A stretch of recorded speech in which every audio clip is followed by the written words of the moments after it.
Lecture du livre de Ellen G. White, intitulé Le ministère de la guérison. Chapitre 42. Vertu virile. La vie chrétienne est bien plus que beaucoup ne se l'imaginent. Elle ne comprend pas seulement la bonté, la patience et la douceur, qui sont des grâces essentielles, mais encore le courage, la force, l'énergie et la persévérance. Le sentier que nous trace le Christ est étroit et exige de l'abnégation. Pour le suivre, pour affronter les difficultés et les découragements, il faut des hommes et non des êtres débiles. Force de caractère. On a besoin d'hommes qui ne s'attendent pas à voir leur chemin aplani et tout obstacle enlevé. D'hommes qui inspirent un nouveau zèle aux découragés, dont le cœur soit brûlant d'amour chrétien et les mains fortes pour l'œuvre du Maître. Quelques-uns de ceux qui s'engagent dans le service missionnaire sont faibles, apathiques et facilement découragés. Manquant d'énergie, ils n'ont pas ces traits distinctifs qui poussent au travail, cette énergie qui déchaîne l'enthousiasme. Ceux qui veulent réussir doivent être courageux et optimistes, et cultiver non seulement les vertus passives, mais les vertus actives. Tout en répondant avec douceur, pour apaiser la colère, il faut qu'ils possèdent le courage d'un héros pour résister au mal. Avec la charité qui supporte tout, ils ont besoin d'une force de caractère qui rende leur influence positive. Certains n'ont aucune fermeté de caractère. Leurs plans et leurs desseins manquent d'une forme définie et de stabilité. Cette faiblesse, cette indécision, ce manque d'efficacité doivent être vaincus. Le vrai caractère chrétien ne s'adapte ni ne se soumet aux circonstances adverses. Une force morale irréductible, une intégrité qui ne cède ni à la flatterie, ni à la corruption, ni à la menace. Voilà ce qu'il nous faut. La volonté de Dieu est que nous profitions de toutes les occasions qui se présentent pour nous préparer en vue de son service. Il s'attend que nous y apportions toutes nos énergies et que nous ayons conscience de son caractère sacré et de ses terribles responsabilités. Il en est beaucoup qui pourraient accomplir une œuvre excellente et qui échouent lamentablement parce qu'ils manquent de courage. Des milliers traversent la vie comme s'ils n'avaient aucun but, aucun idéal à atteindre. Une des raisons de leur échec, c'est qu'ils manquent de confiance en eux-mêmes, oubliant le prix infini payé par le Christ pour les racheter. Ne vous contentez pas d'un idéal peu élevé. Nous ne sommes pas ce que nous pourrions être et ce que Dieu veut que nous soyons. Il nous a donné l'intelligence, non pour qu'elle reste inactive ou se pervertisse, mais pour la développer jusqu'à l'extrême limite, l'affiner, la sanctifier, l'ennoblir et l'employer à l'avancement de son règne. Nul ne doit consentir à être une simple machine au service de l'esprit d'un autre. Le Seigneur nous a donné la faculté de penser et d'agir. Si nous faisons un bon usage de cette faculté, selon la sagesse d'en haut, nous serons capables de porter des fardeaux. Gardez la personnalité que vous avez reçue de Dieu. Ne soyez pas l'ombre de quelqu'un d'autre. Alors le Seigneur opérera en vous et par vous.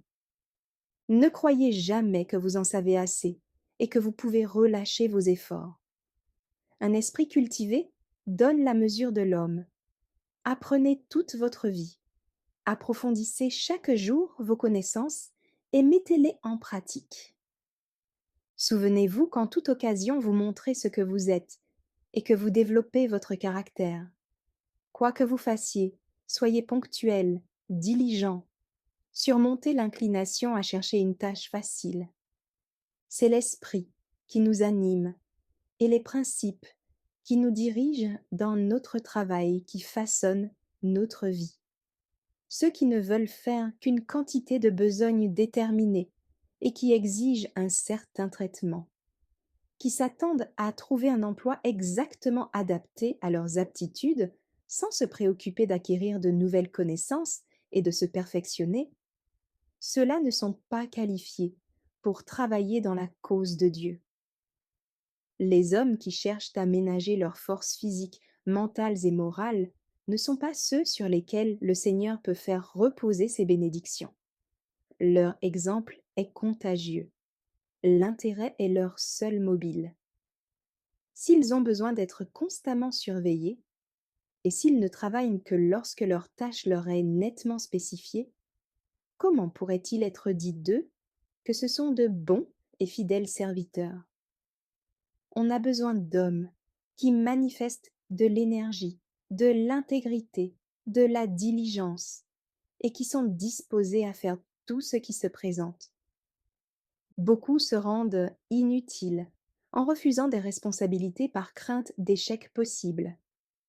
Ils se privent ainsi des leçons de l'expérience que ni la lecture, ni l'étude, ni aucun autre avantage ne saurait leur donner. Il faut dominer les circonstances et non être dominé par elles. Mettons-les à profit. Servons-nous-en comme d'instruments de travail. Asservissons-les, mais ne nous laissons jamais asservir par elles. Les hommes forts sont ceux qui ont souffert l'opposition et la contradiction. En stimulant leurs énergies, les obstacles sont pour eux autant de bienfaits, et ils apprennent à compter sur eux-mêmes. Les difficultés les amènent à se confier en Dieu et exigent une fermeté qui donne de la force. Le Christ ne refusait jamais ses services. Il ne comptait pas ses heures de travail. Son temps, son cœur, son âme, ses forces étaient consacrés au bien de l'humanité. Le jour était destiné au dur labeur. La nuit se passait en prière pour obtenir la grâce qui lui permettrait de faire une œuvre plus grande encore. Il suppliait son Père avec larmes de soutenir sa nature humaine afin de pouvoir triompher de l'ennemi et bien remplir sa mission pour relever l'humanité. Il disait à ses disciples: Je vous ai donné un exemple afin que vous fassiez comme je vous ai fait. Jean 13, verset 15. L'amour de Christ nous presse, dit Paul. 2 Corinthiens 5, verset 14. Tel était le principe directeur, l'élément énergétique de sa conduite.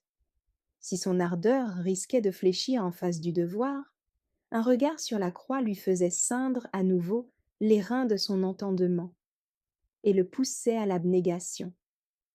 Dans son œuvre pour ses frères, il comptait sur la manifestation de l'amour infini révélé dans le sacrifice du Christ, avec sa puissance qui domine et contraint.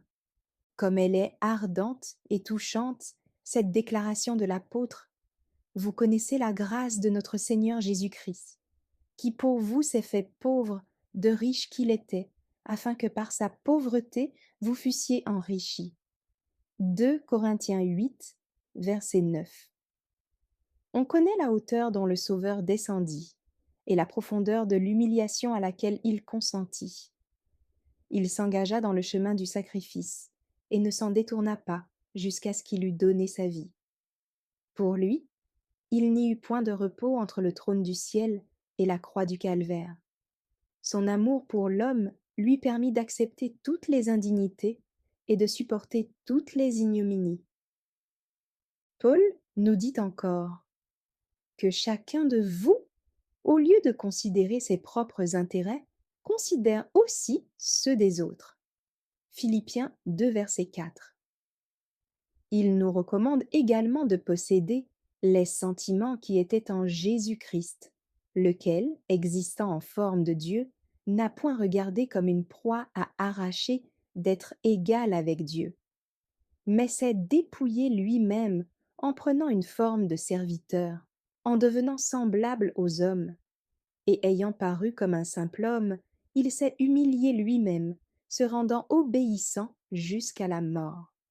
Philippiens 2, versets 5 à 8. Paul désirait sincèrement que l'humiliation du Christ fut bien comprise de ceux auxquels il s'adressait. Il était sûr que si les hommes pouvaient être amenés à comprendre la valeur du grand sacrifice de la majesté céleste, l'égoïsme serait banni des cœurs. Il s'évertue à nous faire bien saisir la merveilleuse condescendance de Jésus envers les pécheurs. Il commence par attirer l'attention sur la place que le Sauveur occupait au ciel dans le sein du Père. Puis, il le montre renonçant à sa gloire, se soumettant volontairement aux conditions humiliantes de la vie humaine, prenant une forme de serviteur, et devenant obéissant jusqu'à la mort la plus ignominieuse, la plus révoltante, la plus atroce, celle de la croix. Pouvons-nous penser à cette manifestation merveilleuse de l'amour divin sans exprimer notre gratitude, notre amour, et sans ressentir au fond du cœur que nous ne nous appartenons plus? Serait-ce possible de servir un tel maître pour des raisons égoïstes? Vous savez, dit l'apôtre Pierre, que ce n'est pas par des choses périssables, par de l'argent ou de l'or, que vous avez été rachetés de la vaine manière de vivre que vous aviez hérité de vos pères. 1 Pierre 1 verset 18. Si cela avait suffi pour acheter le salut de l'homme, comme c'eût été facile pour celui qui a dit « L'argent est à moi et l'or est à moi » Agé 2 verset 8. Mais le pécheur ne pouvait être racheté que par le sang précieux du Fils de Dieu. Ceux qui, ne sachant pas apprécier ce merveilleux sacrifice, ne veulent pas servir le Christ, périront dans leur égoïsme. Un seul but, servir. Le Sauveur a tout subordonné à l'œuvre de la rédemption qu'il était venu accomplir.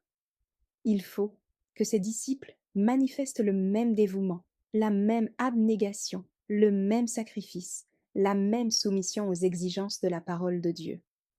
Tous ceux qui acceptent le Christ comme leur sauveur personnel voudront le servir. En contemplant ce que le ciel a fait pour eux, leur cœur sera rempli d'amour et d'adoration reconnaissante. Ils s'empresseront de manifester leur gratitude en consacrant leur talent au service de Dieu. Ils désireront montrer leur amour pour le Christ et pour ceux qu'il a rachetés.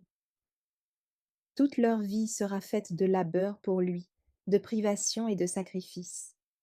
Le véritable serviteur de Dieu fera tout ce qui dépend de lui pour glorifier son Maître. Il agira droitement afin de répondre aux exigences de Dieu. Il cherchera à développer toutes ses facultés, à s'acquitter de tous ses devoirs comme s'il était en la présence du Très-Haut.